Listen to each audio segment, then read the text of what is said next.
Shalom, selamat pagi saudara-saudari yang diberkati Tuhan Yesus Kristus. Tema kita saat ini, datang berdoa dan siapa yang dibenarkan.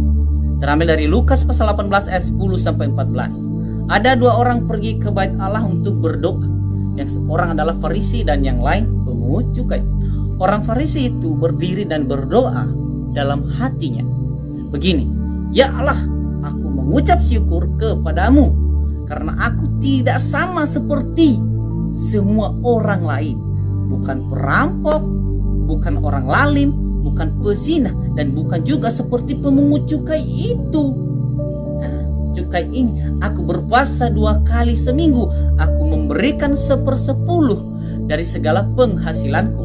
Tetapi pemungut cukai itu berdiri jauh-jauh. Bahkan ia tidak berani menengadah ke langit, melainkan ia memukul diri dan berkata, ya Allah, kasihanilah aku orang berdosa ini. Aku berkata kepadamu, orang ini pulang ke rumahnya sebagai orang yang dibenarkan Allah, dan yang lain itu tidak.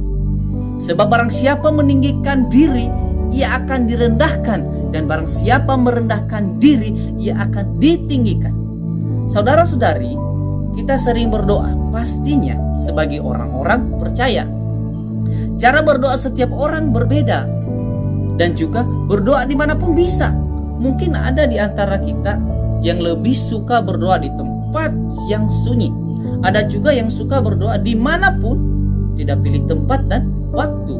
Dan ada juga yang lebih memilih berdoa di gereja. Setiap kita punya cara sendiri berdoa.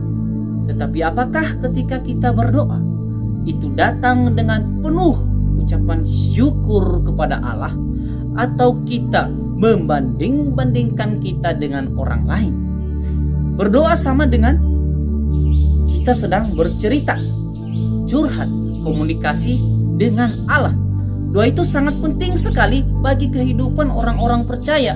Tanpa doa, setiap kita tidak akan memiliki hubungan yang lebih dekat dengan Allah. Untuk itu jangan pernah lupa berdoa sebelum melakukan segala sesuatu.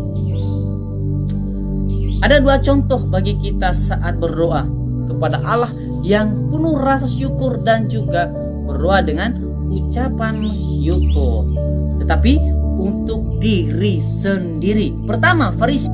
Saudara-saudari yang berkati Tuhan, memang benar secara kasat mata orang Farisi tampak taat melakukan hukum Taurat. Sesungguhnya hidup mereka dalam kepura-puraan dan kemunafikan. Ibadah dan pelayanan yang dilakukan semata-mata hanya mencari popularitas dan pujian manusia.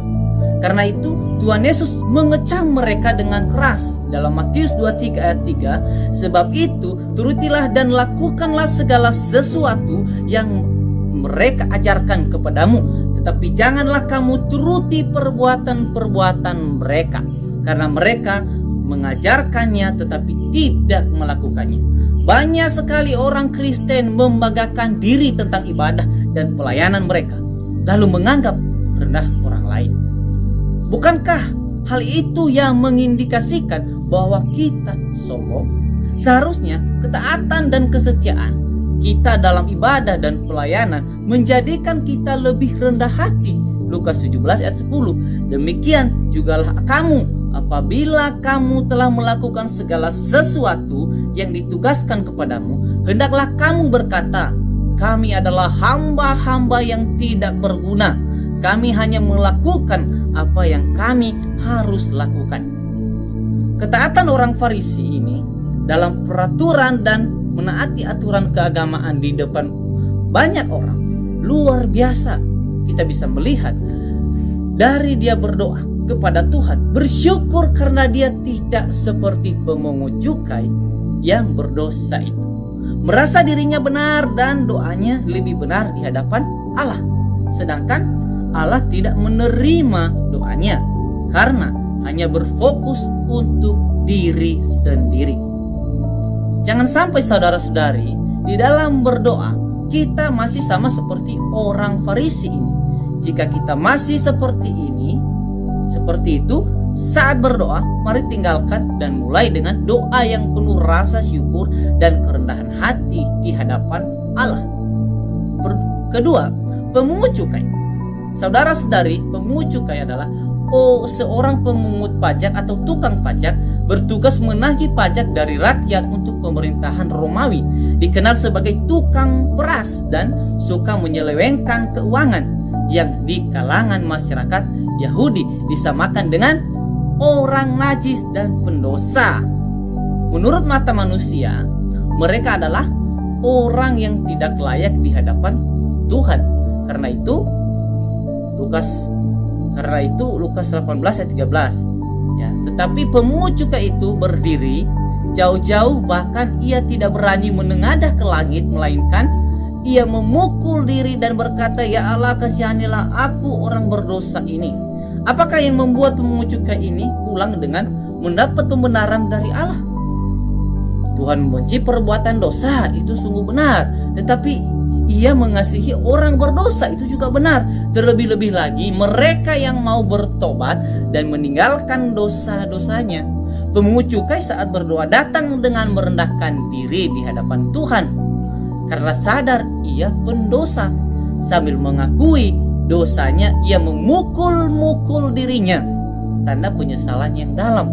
1 Yohanes 1 ayat 9 mengatakan, jika kita mengaku dosa kita, maka Ia adalah setia dan adil, sehingga Ia akan mengampuni segala dosa kita dan menyucikan kita dari segala kejahatan.